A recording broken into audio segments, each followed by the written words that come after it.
Bapak Ibu jamaah salat subuh yang dimuliakan Allah Subhanahu wa taala. Tentu kita bersyukur kepada Allah karena pada pagi hari ini Allah masih memberikan kita taufik, memberikan kita hidayah, memudahkan langkah-langkah kita untuk bisa melaksanakan kewajiban kita kepada Allah, yaitu salat subuh secara berjamaah. Mudah-mudahan Allah menerima salat kita. Allah memberkahi awal hari kita pada hari ini. Dan Bapak Ibu dirahmati Allah, kita perlu paham betul bahwa setiap kita bisa melakukan amal salih itu sejatinya bisa terjadi karena Allah yang memberi taufik, bukan karena kekuatan kita, bukan karena kehebatan kita, tapi karena memang Allah yang memberi taufik sehingga kemudian kita bisa dipermudah untuk melaksanakan kebaikan. Kalau kita membaca sirah atau kisah tentang Nabiullah Adam alaihissalam dengan iblis yang tidak mau sujud kepada Adam ketika diperintah oleh Allah Subhanahu wa taala, itu penjelasan Imam Ibnu Abbas sangat menarik. Kata Ibnu Abbas, iblis yang tidak mau sujud itu adalah ismuhu Azazil, namanya Azazil. Dia punya nama Azazil. Wa kunyatuhu atau lahu kunyah Abu Qurdus. Dia punya panggilan, punya julukan Abu Qurdus. Wa kana min khuzzaril jinan. Dan iblis itu dia termasuk penjaga surga. Coba bayangkan, iblis yang tidak mau taat itu, tidak mau sujud ketika diperintah oleh Allah untuk sujud kepada Adam, itu ternyata dia adalah penghuni surga, bahkan penjaga pintu surga. Wa kana min asyrafihim, dan dia termasuk hamba Allah yang paling mulia. Jadi di antara para penghuni langit, iblis itu termasuk hamba Allah yang paling mulia. Dia punya keistimewaan. Wa min aktsarihim ilman wa ibadatan, dan dia termasuk hamba Allah yang paling banyak ilmunya, paling banyak ibadahnya. Tapi tidak mau taat. Tapi akhirnya muncul kesombongan. Kenapa seperti itu? Salah satu penyebabnya adalah karena iblis merasa seluruh yang dia dapatkan, seluruh yang bisa dia lakukan, ilmunya, ibadahnya, itu karena kehebatannya, karena ikhtiarnya. Dia tidak pernah menisbatkan itu kepada Allah Subhanahu wa taala, bahwa dia bisa punya ilmu, dia bisa jadi orang yang bisa beramal salih, itu karena Allah yang memberikan kemudahan dan karena Allah yang memberi taufik, bukan karena kehebatannya, bukan karena ikhtiarnya. Jadi setiap amal saleh bahwa itu terjadi karena ikhtiar kita, maka potensi wujudnya besar. Kalau kita merasa bahwa kita bisa sholat subuh hari ini karena ikhtiar kita, karena kebiasaan kita, maka potensi untuk wujud itu besar sekali. Kalau Bapak Ibu merasa bahwa kemudian hari ini diberikan oleh Allah anak yang saleh, dan Bapak Ibu merasa bahwa itu karena didikan Bapak Ibu, bukan karena taufik dari Allah, maka potensi wujudnya, takamburnya besar. Nanti akhirnya sering bilang sama tetangganya, itu anakku, kalau bukan aku yang mendidik gak bakalan kayak gitu. Jadi segala amal saleh yang tidak dinisbatkan kepada Allah, maka dia melahirkan rasa bangga diri, rasa ujub di dalam hatinya. Setan itu kurang apa dia?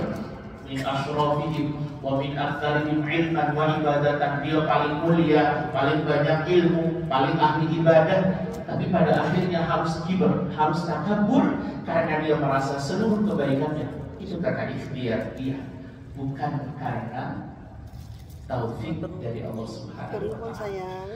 Kita ini kalau nggak karena taufik dari Allah, nggak bisa kita sampai di tempat ini. Walaupun tadi malam saya niat untuk kemudian sholat subuh di Masjid Baitul Salam, walaupun kita juga bisa bangun, bisa berwudu, tapi datang ke sini halangannya. Tapi karena Allah memberi kita taufik, Allah memberikan kita kemudahan, Allah sampaikan kita ke tempat ini, Allah juga mudahkan kita untuk sholat subuh secara berjamaah. Saya paling tidak setuju dengan orang yang mengatakan bahwa orang itu bisa qiyamul lail karena kebiasaannya. Dia bisa qiyamul lail karena dikasih taufik sama Allah Subhanahu wa Ta'ala. Betapa banyak kita menjumpai ada orang malam itu atau malam tadi itu bisa bangun banyak. Jangankan bisa bangun, tidak tidur semalaman banyak. Kalau jenengan kemudian keliling ke warkop-warkop dalam 24 jam itu jam 3, jam 2 itu masih banyak orang kemudian melek. Tapi ada sebagian orang yang kemudian memang tidak digerakkan hatinya untuk sholat, walaupun dia melek malam itu. Tapi ada sebagian orang yang kemudian Allah gerakkan hatinya untuk sholat. Itu Allah yang menggerakkan, Allah yang membangunkan, Allah yang menggerakkan, Allah yang memudahkan, sehingga kemudian kita bisa melaksanakan qiyamul lail. Allah yang kasih taufik sama kita, bukan karena kehebatan kita. Kalau alasannya karena kebiasaan, itu yang akhirnya kemudian membuat kita jadi ujub. Iya, aku terbiasa sholat qiyamul lail, asal jam 3 aku bangun. Padahal sebenarnya kalimatnya ini adalah kalimat membanggakan dirinya, bahwa sebenarnya dia bisa melakukan itu karena kehebatannya, karena ikhtiarnya. Dia lupa menisbatkan itu kepada Allah Subhanahu wa Ta'ala, bahwa yang membangunkan siapa? Allah. Yang menggerakkan hati kita untuk berwudu siapa? Allah. Yang menggerakkan hati kita untuk mau sholat siapa? Allah. Kalau bukan karena taufik Allah Subhanahu wa Ta'ala, tidak bisa kita beramal sholat. Setan itu Bapak Ibu, kalau melihat Bapak Ibu begini, sudah rajin pengajian, sudah rajin sholat berjamaah, itu nggak bakal kemudian merayu Bapak Ibu untuk syirik, itu nggak bakal. Setan itu punya tingkatan. Kalau melihat orang sudah model Bapak Ibu ini diminta dirayu untuk syirik, itu bablas. Konternya terlalu kuat. Jadi tamengnya terlalu kuat. Setan nggak bakalan nyuruh Bapak Ibu untuk syirik. Apalagi suruh nyuruh Bapak Ibu nyuri sandal di depan masjid, gak bakalan lagi. Sekelas orang-orang yang sudah seperti Bapak Ibu itu model atau narasi merayunya tidak pada hal-hal yang sudah jelas gak bisa dilakukan. Jelas memang Bapak Ibu gak punya hajat gitu. Tapi biasanya setan itu merayu kita, menggelincirkan kita dengan hal-hal yang remeh-temeh, hal-hal yang sederhana, tapi kemudian menghapus pahala kita di sisi Allah. Salah satunya itu merasa bahwa kita bisa beramal saleh karena kebiasaan kita, karena kehebatan kita, karena ikhtiar kita. Sehingga dengan begitu gak terasa, tiba-tiba ujub tuh muncul waktu enak gitu di majelis bersama teman-temannya. Itu loh, aku tadi itu bisa qiyamul lail itu karena aku pakai alarm 3 digit atau apa 3 rapal 3. Itu karena kebiasaan, itu karena lupa untuk menyebut bahwa itu semua terjadi karena taufik dari Allah Subhanahu wa Ta'ala. Allah yang kasih taufik. Allah yang kasih taufik. Maka ini penting untuk saya sampaikan agar kemudian kita paham seutuhnya bahwa seluruh kebaikan yang bisa kita lakukan, yakinlah bahwa itu karena taufik, pertolongan, hidayah dari Allah Subhanahu wa Ta'ala.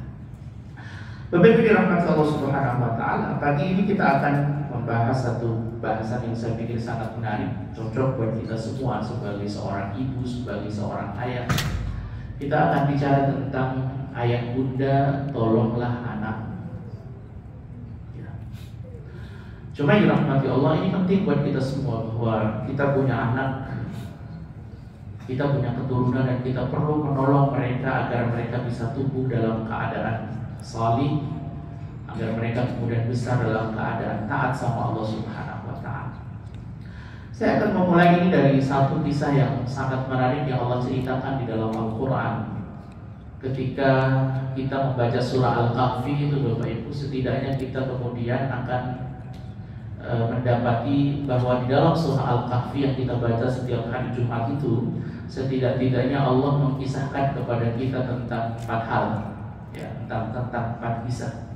Dan dari 4 kisah itu ada kisah yang saya pikir patut menjadi perenungan untuk kita semua, yaitu tentang kisah perjumpaan Nabiullah Khadir alaihissalam dengan Nabiullah Musa alaihissalam. Khadir atau Khidir? Khadir atau Khidir? Mana Pak? Khidir. Khidir ya? Kenapa Khidir? Susah kan jawabnya. Sebenarnya ya ada yang bilang Khidir, ada yang bilang Khadir.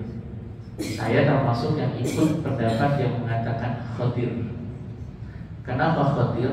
Khadir itu artinya hijau. Kalau dalam bahasa Arab akhdar itu hijau. Kenapa disebut hijau? Karena dulu Nabiullah Khadir alaihissalam, Khadir itu bukan nama, Khadir itu julukan. Ya, Khidir itu bukan nama aslinya, tapi itu adalah julukan. Khadir pernah suatu waktu beliau duduk di sebuah lahan yang cukup kering kerontak, warnanya sudah menguning layu. Lalu kemudian ketika beliau duduk di tempat itu, sekeliling yang beliau duduki itu kemudian menjadi hijau. Maka sejak saat itu kemudian Khadir, beliau dikasih nama Khadir. Coba dirahmati Allah, Khadir atau Khidir sama saja, silakan. Tapi maksud saya kalau ditanya ada alasannya, kenapa bilang Khidir? Kenapa bilang Khadir? Kalau kita membaca kisah yang ada di dalam surah Al-Kahfi berkenaan dengan Khadir itu, kita akan menjumpai bahwa waktu itu Nabiullah Khadir dengan Nabiullah Musa berjumpa di dalam sebuah kesempatan, di mana waktu itu Nabiullah Musa hendak belajar kepada Khadir. Maka Nabiullah Khadir memberikan satu syarat bahwa ketika Musa mau belajar, maka dia tidak boleh mempertanyakan satu hal apapun yang dia lihat. Itu syaratnya. Dia diminta untuk bersabar. Lalu kemudian Nabiullah Musa menerima persyaratan itu. Hingga akhirnya kita tahu mereka berjalan sampai akhirnya kemudian mereka hendak menyeberangi sebuah lautan. Dan ketika itu mereka diberikan tumpangan gratis oleh orang yang kemudian punya perahu untuk nyebrang lautan, karena orang ini dia tahu tentang kebaikan Khadir alaihissalam. Maka nyebranglah mereka sampai mau menjelang mereka sampai di tepian, tiba-tiba Nabiullah Khadir melobangi perahu itu. Iya kan? Melobangi ya? Ya. Di titik ini coba yang dirahmati Allah Subhanahu wa taala, kita perlu paham kalimat para ulama sirah bahwa sebenarnya di titik ini saat Khadir kemudian melobangi perahu itu, Musa itu lupa dengan kesepakatan yang sudah disepakati. Maka sontak saja, apa bahasa kita ya, refleks ya. Refleks saja kemudian Musa mengatakan kepada Khadir, waktu itu jemaah dirahmati Allah Subhanahu wa taala, qala akhraqtaha litughriqa ahlaha laqad ji'ta syai'an imra. Kenapa engkau kemudian melubangi perahu itu? Apakah engkau menginginkan agar orang-orang yang ada di perahu ini kemudian tenggelam? Sungguh engkau telah melakukan hal yang salah. Gitu. Nah, saat itu jemaah dirahmati Allah, menariknya Khadir tidak banyak berbicara. Beliau cuma mengatakan, loh, bukankah kita sudah bikin kesepakatan agar engkau tidak mempertanyakan satu hal apapun. Rupa-rupanya Musa mengaku salah. Akhirnya Musa minta maaf. Lalu kemudian mereka berangkat lagi, selesai dari tepian